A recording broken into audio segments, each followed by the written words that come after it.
BJP की लोकप्रियता लगातार कम होती जा रही है, जिसका सीधा असर बड़े और छोटे स्तर के चुनाव में देखने को मिल रहा है। हाल ही में झारखंड में बीजेपी को करारी हार का सामना करना पड़ा था और अब असम के बोडोलैंड टेरिटोरियल रीजन में भी हिमंता बिस्वा शर्मा की साख को तगड़ा धक्का लगा है। बीजेपी की ये हार उसके संगठन और भविष्य पर बड़ा सवाल खड़ा करती है। देखिए ये रिपोर्ट।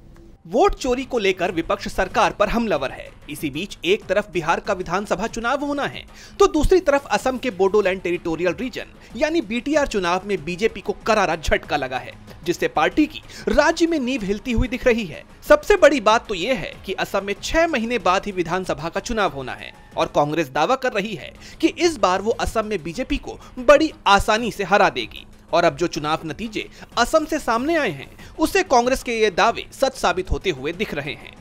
बीटीआर यानी बोडोलैंड टेरिटोरियल रीजन में बीजेपी की बड़ी हार हिमंता बिस्वा शर्मा के लिए भी एक बड़ा झटका मानी जा रही है। सबसे बड़ी बात तो यह है कि बीजेपी यहां क्षेत्रीय दलों से भी पीछे रह गई है। नतीजों की बात करें तो कुल सीटें 40 थी और बहुमत के लिए 21 सीटों की जरूरत थी। बीपीएफ को 28 सीटें मिली, बीजेपी को 5, तो वहीं यूपीपीएल को 7 सीटें मिली। बीपीएफ यानी बोडोलैंड पीपल्स फ्रंट ने 40 में से 28 सीटों पर जीत हासिल की है, जबकि बहुमत के लिए 21 सीटों की जरूरत होती है।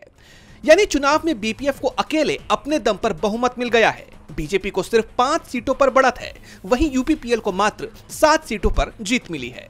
बता दें कि इस चुनाव में बीजेपी अकेले लड़ी थी। इसकी वोटिंग 22 सितंबर को हुई थी और इस चुनाव में 316 उम्मीदवार मैदान में थे। ये नतीजे बता रहे हैं कि बीटीआर चुनाव में जनता ने साफ कह दिया है कि 6 महीने बाद विधानसभा चुनाव में वो बदलाव की तरफ देख रही है। यह हार बीजेपी के लिए एक बड़ी चेतावनी मानी जा रही है। डीबी लाइव की रिपोर्ट।